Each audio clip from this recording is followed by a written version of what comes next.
When Mrs. Frederick C. Little's second son was born, everybody noticed that he was not much bigger than a mouse. This is the first sentence of E.B. White's 1945 book, Stuart Little. It is not an ambiguous sentence. It does not contain complex vocabulary or intricate syntax. It is a simple declaration of a biological event. Mrs. Little, a human woman, gave birth to her second son. This son was Stuart, and Stuart, in the plainest possible terms, resembled a mouse. The sentence is the foundation of everything that follows. It is the single, load-bearing fact upon which the entire narrative rests. Before we can talk about the adventures, the tiny car, the bird named Margalo, or the quest for belonging, we have to begin here, with this sentence. And if we hold this sentence, printed in a 1945 first edition with its distinctive dust jacket by Garth Williams, we are holding a piece of evidence that contradicts one of the most successful collective acts of cultural forgetting in modern children's literature. The version of Stuart Little that lives in the public imagination is that of an adopted mouse, a foundling taken in by a kind human family. This is a story of acceptance, of choosing one's family. It is a comfortable, legible, and heartwarming story. But it is not the story E.B. White wrote. The book in our hands tells a different story, a story of biological anomaly, of a genetic impossibility presented as a mundane fact of life in New York City. The thread we are about to pull is this sentence. We are going to trace what happened to it. We will follow its journey from this page through decades of criticism, adaptation, and public memory to see how a biological birth was systematically, if perhaps unconsciously, rewritten into an adoption. This process reveals a great deal about our need for narrative order, our discomfort with the truly strange, and our capacity to edit our own shared stories without ever admitting that an edit has been made. The evidence of the original event has never been hidden. It has been sitting here on the first page since 1945, waiting. The physical object of the book itself is our starting point. Published by Harper and Brothers, its simple cloth binding and the iconic Williams illustrations establish a tone of gentle whimsy. Garth Williams, who would later illustrate Charlotte's Web and the Little House series, gives Stuart a recognisably murine form, but with an intelligent, expressive face. He is always fully clothed, a detail that immediately anthropomorphizes him, pulling him away from the animal kingdom and toward the human domestic sphere. Yet the text is relentless in its biological specificity. The opening sentence is followed by another clarifying detail. The family doctor, upon examining the newborn, tells Mrs. Little he has the ears, the nose, the mouth of a mouse. He has a mouse's sharp tail. This is not metaphorical language. This is a medical diagnosis. The physical characteristics are itemized. The doctor's professional assessment confirms the initial observation. Stuart is not merely like a mouse. He possesses the specific anatomical features of one. White takes great care to ground this extraordinary event in the most ordinary of settings.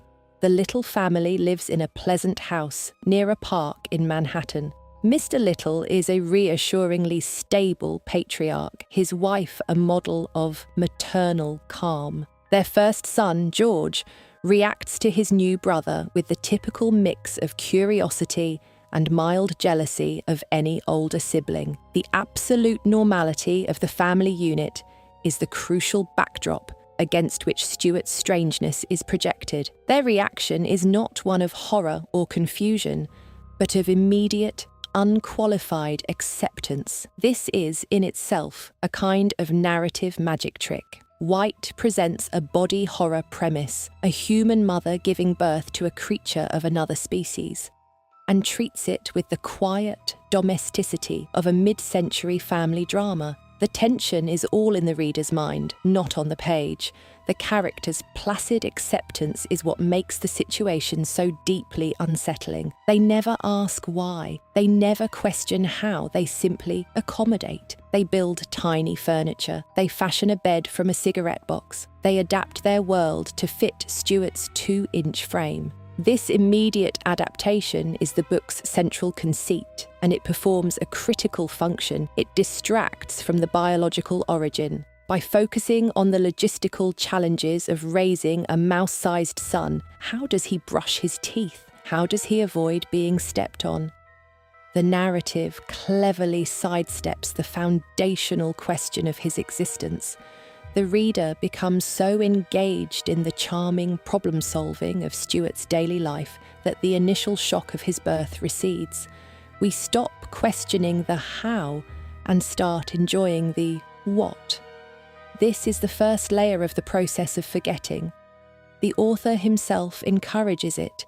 He makes the strangeness so palatable, so integrated into the fabric of a normal family, that to dwell on the biological impossibility feels almost impolite. It feels like a violation of the story's gentle, accepting spirit. And so, from the very first chapter, we are being trained to ignore the first sentence. The thread of Stuart's birth is not a hidden detail that requires scholarly excavation. It is the premise. Yet, almost immediately upon publication, the process of reinterpretation began. The book was a commercial success, but its reception among literary gatekeepers, particularly librarians, was complicated. In a 1974 essay for The Hornbook magazine, children's literature scholar Roger Sales reflects on this initial resistance. He notes that the book was controversial not for its whimsical adventures, but for its unexplained acceptance of the biologically impossible. The central problem for some was that White offered no explanation. Stuart simply is. Sales points out that this lack of a neat, allegorical framework was frustrating for an educational establishment accustomed to fables with clear morals. What, precisely, was the lesson of Stuart Little's birth of the library world? A figure who's of the library world, a figure whose opinion could make or break a children's book. She had championed White's first book for children, which was never published, but she detested Stuart Little. In her biography of E.B. White, A Life, author Melissa Sweet documents Moore's reaction. Moore found the premise unbelievable and out of hand. She advised White not to publish it. Her core objection was to the biological reality of the story. She could accept a talking animal, a fantasy staple, but not a human-animal birth.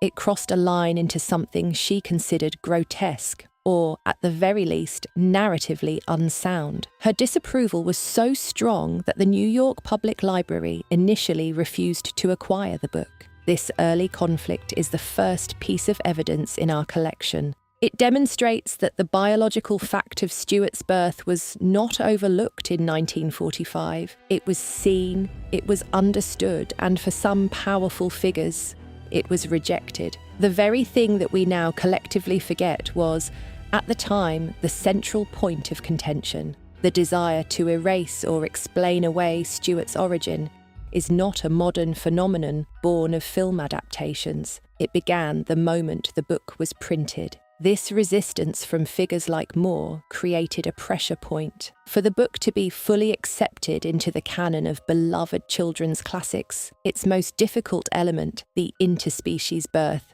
had to be neutralised. This neutralisation didn't happen overnight through a formal revision. It was a gradual process of cultural drift, a slow and steady pivot in how the story was told and retold. The first step is simple omission. When people describe the book, they tend to start with the result, not the cause. They say, it's about a mouse who is part of a human family. This phrasing is technically true but strategically evasive. It bypasses the verb born entirely. It presents a static situation rather than a dynamic event. Stuart is part of the family, but the description leaves the method of his arrival ambiguous. This ambiguity is a space into which a more comfortable narrative can be inserted. The idea of adoption is a perfect fit. It explains the presence of a mouse in a human family without requiring any engagement with biological impossibility. It reframes the story from one of surreal body horror to one of social acceptance and chosen family. It's a powerful and appealing narrative, and it began to overlay itself onto the memory of the book long before Hollywood ever got involved. We can see this happening in summaries, in book reports, in the way parents would describe the story to their children. Each retelling that elided the word born and hinted at joining the family was another small step in the collective rewriting. The original thread was being frayed, its fibres loosened by a million tiny acts of narrative convenience. The process was not malicious. It was a form of problem solving. The birth is a narrative problem. Adoption is the solution. It makes the story make sense within our established categories. We have categories for fantasy stories about talking animals. We have categories for realistic stories about adoption. Stuart Little, as written by E.B. White, doesn't fit neatly into either. It creates a new, uncomfortable category of its own. By mentally recategorizing it as an adoption story, we make it manageable.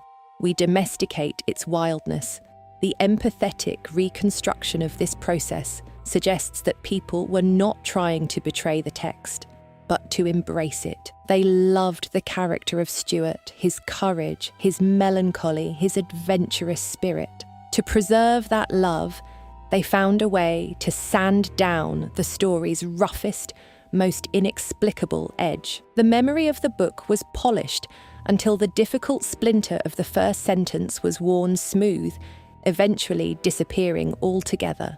The tonal pivot from this quiet, organic drift to a deliberate industrial-scale revision occurs in 1999. The release of the Columbia Pictures film adaptation, Stuart Little, marks the moment when the collective misremembering becomes codified and broadcast globally. The film, directed by Rob Minkoff, faced the same narrative problem that Anne Carroll Moore identified in 1945, but on a cinematic scale. How do you show a live-action Mrs. Little, played by Gina Davis, giving birth to a photorealistic, computer-generated mouse? The filmmakers correctly concluded that you don't. The visual representation of the book's first sentence would be viscerally unsettling for a family audience. It would shatter the whimsical tone the film needed to sustain. Their solution was explicit and total. They changed the story. In the film, Frederick and Eleanor Little, having already produced their son George, go to an orphanage to adopt a second child. There, among all the human children, they find Stuart. He is not their biological son. He is a talking mouse living in an institution, waiting for a family. The adoption is the central plot point of the film's first act. The conflict arises from Stuart's struggle to be accepted by his new brother, George, and the family cat, Snowbell. The story becomes a classic adoption narrative. It's about overcoming prejudice and proving that love, not biology, is what makes a family. This is a valid and often powerful theme, but it is a complete replacement of E.B. White's theme.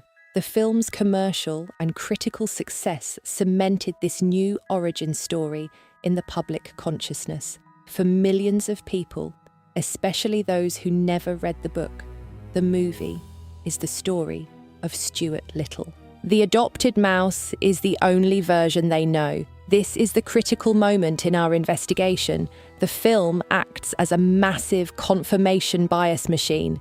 Anyone who vaguely misremembered the book as an adoption story now had their memory validated by a major motion picture. The vague notion hardened into a certainty. The original text, with its strange and specific biology, was overwritten. We can bring in a source here, M. Night Shyamalan, who co-wrote the screenplay. In interviews, he and the other creators have been open about the decision. They understood that a literal adaptation of the book's opening was impossible for a mainstream family film. The choice to make it an adoption story was a conscious, creative decision, driven by the practical demands of the medium and the perceived sensibilities of the audience. They solved the narrative problem in the most direct way possible, by amputating the problematic limb and grafting on a new, more conventional one.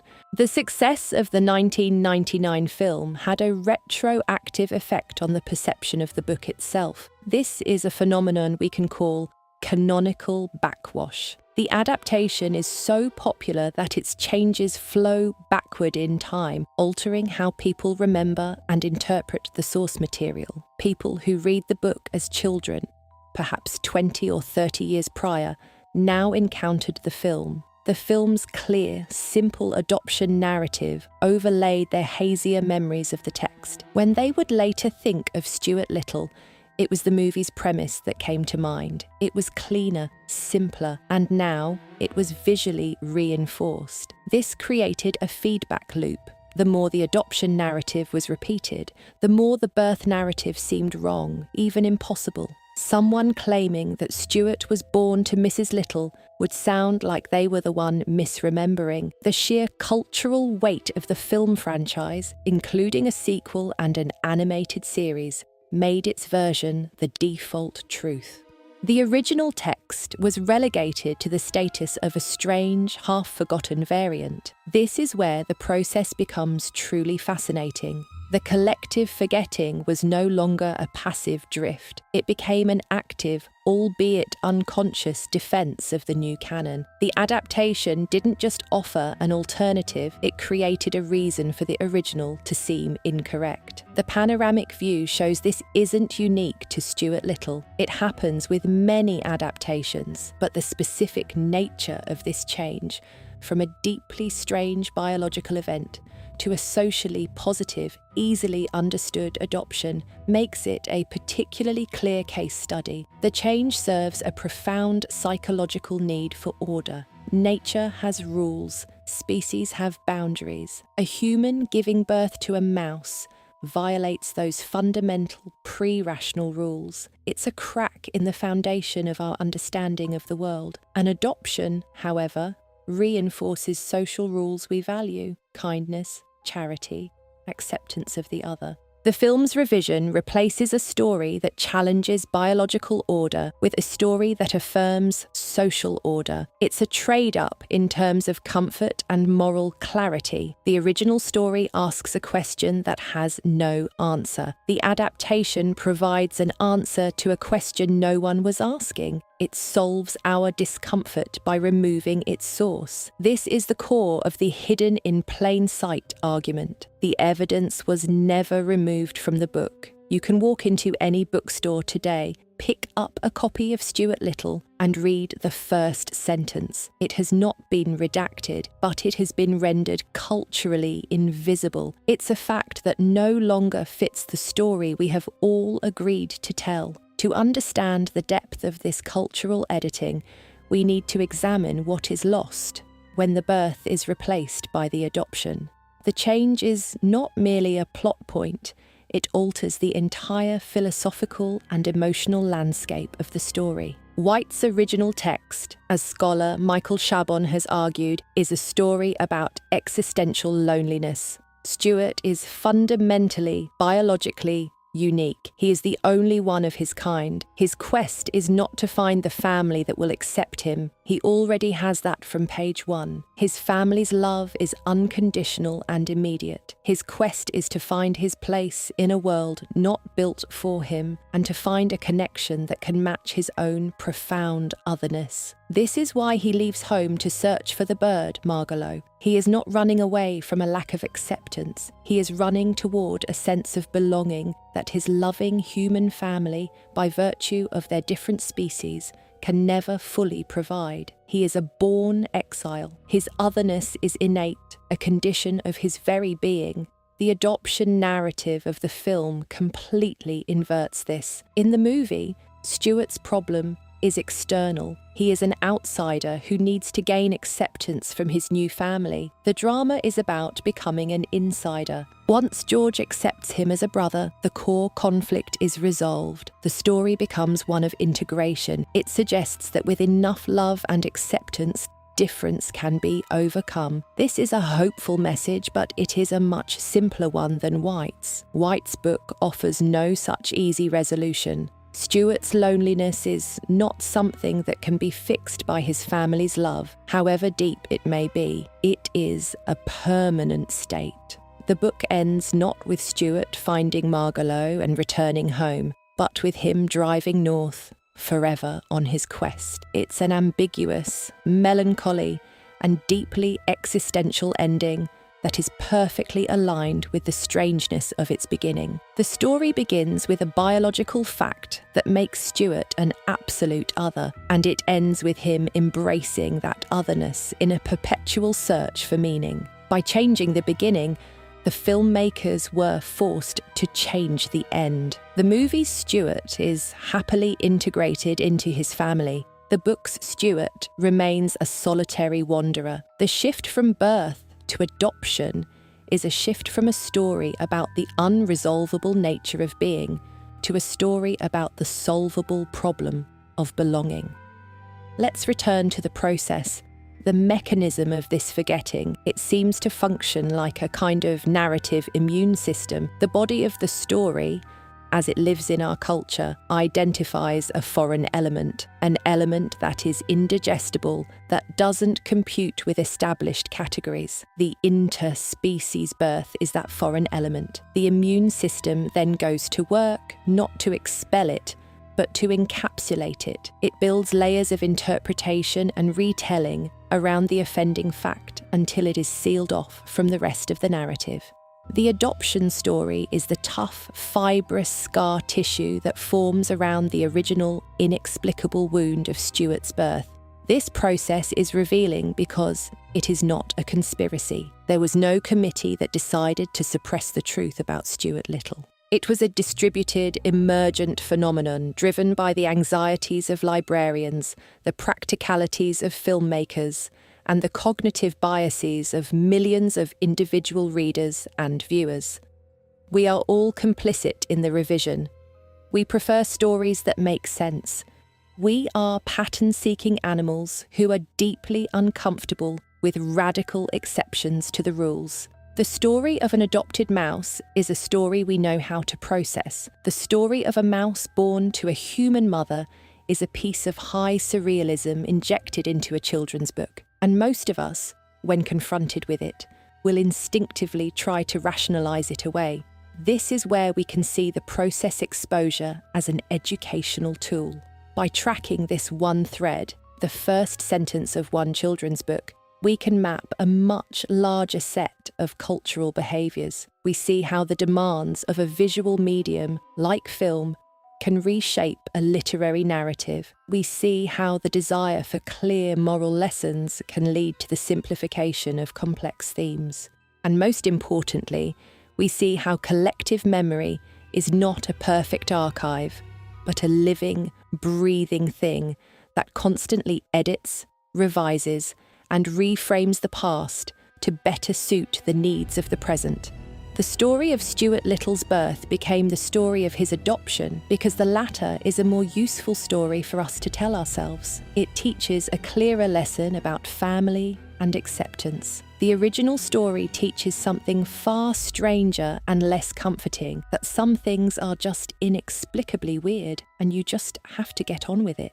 This brings us to E.B. White himself, the source of this narrative anomaly. What was his intention? White was a famously private and precise writer, not given to elaborate explanations of his own work. He was a stylist of immense clarity, a co-author of The Elements of Style. It is inconceivable that the first sentence of Stuart Little was an accident, or that its meaning was intended to be blurry. He chose the word born, with the same care he brought to every other word he wrote. In his collected letters and in biographical accounts, a picture emerges of a man deeply attuned to the anxieties of modern life, but also possessed of a dry, deadpan wit. The most direct explanation he ever offered for Stuart's origin came in a 1965 letter quoted in Scott Elledge's biography. When asked about the inspiration for the story,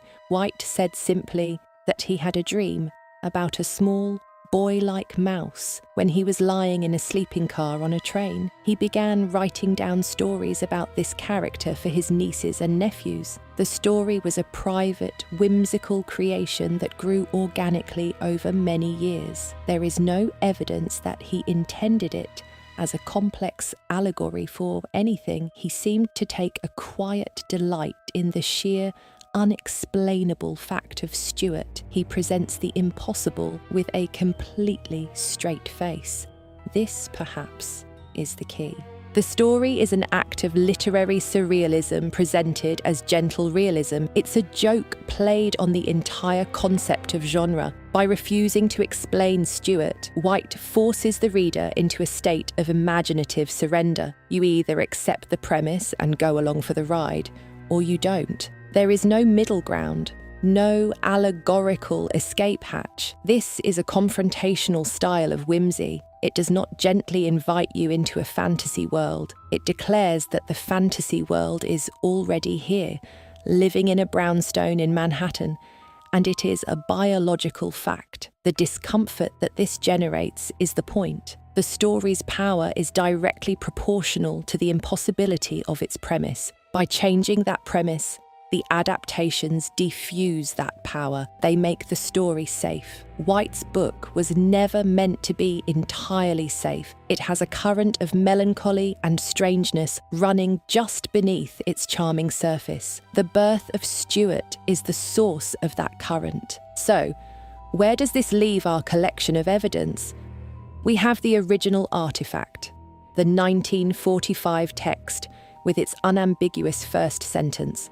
We have the initial reaction, the controversy and resistance from figures like Anne Carroll Moore, proving the strangeness was recognised from the start. We have the long period of cultural drift, where the story was softened in retellings and summaries. We have the deliberate, industrial-scale revision of the 1999 film, which codified the adoption narrative. And finally, we have the phenomenon of canonical backwash, where the film's version overwrote the cultural memory of the book. Each piece in this collection tells part of the story of how a birth became an adoption. This process is not just a piece of literary trivia, it is a working model of how culture metabolizes difficult ideas. Stories that endure are often stories that are adaptable, that can be remolded to fit the values and anxieties of a new era. The original Stuart Little, with its bizarre biology and existential undertones, reflects a certain post-war modernist sensibility. The adapted Stuart Little, with its clear lessons about family and belonging, is a story perfectly tuned to the therapeutic, sentimental language of the late 20th and early 21st century. The survival of the story required its transformation, but the original thread is still there. It has not been destroyed. It simply lies dormant in the book, waiting for a reader to encounter it without the filter of the adaptation. To read that first sentence today is a strange experience. It feels like discovering a secret, a piece of forbidden knowledge. It recontextualizes the entire story that follows. The charming tale of a mouse's adventures becomes something else, a chronicle of a beautiful, impossible, and profoundly lonely life. It is less comforting, perhaps, but infinitely more resonant. The placid acceptance of the little family ceases to be a simple act of love and becomes an act of quiet, radical courage in the face of the biologically inexplicable. The implications of this particular act of collective forgetting move forward into our present relationship with stories. We are constantly engaged in this same process of smoothing, sanitizing, and rationalizing the narratives we inherit. This is particularly true in the realm of children's literature, which is often treated as a vehicle for direct moral instruction rather than as a form of art. The strange, ambivalent, or unsettling elements of classic fairy tales, for example, are routinely scrubbed in modern retellings to make them more palatable for contemporary sensibilities. The Brothers Grimm are softened. Hans Christian Andersen's bleak endings are revised. We do this with the best of intentions, to protect children, to teach positive values, to make the stories better. But in doing so, we may be stripping them of their power. The original Stuart Little offers a lesson that is more complex than family is what you make it. It suggests that life can present us with situations of such profound strangeness that they defy all our categories of understanding, and it shows us that the proper response to such an event is not fear or rejection, but accommodation and love. The little family does not medicalise Stuart. They do not try to fix him. They simply love him. This is a quiet but profound model for accepting the unexplainable. It's a lesson in living with mystery rather than trying to solve it. By replacing the mystery of his birth with the solvable problem of his adoption, we lose that lesson. We replace a story about radical acceptance of the unknown with a more conventional story about social integration. The pattern is clear. Our culture tends to favour narratives that resolve. We like our stories to have clear arcs, identifiable themes, and satisfying conclusions. The original text of Stuart Little resists this. It begins with an unresolved mystery, and it ends with an unresolved quest. Its power lies in its refusal to provide easy answers. And so, the next time you encounter a story that seems to have a strange, illogical, or uncomfortable element at its core, it might be worth pausing. Before the impulse to rationalise it, to reinterpret it, or to dismiss it as a flaw takes hold, it might be worth considering that this very element, the part that doesn't quite fit, could be the source of its deepest meaning. It may be the very reason the story has survived, waiting to be rediscovered.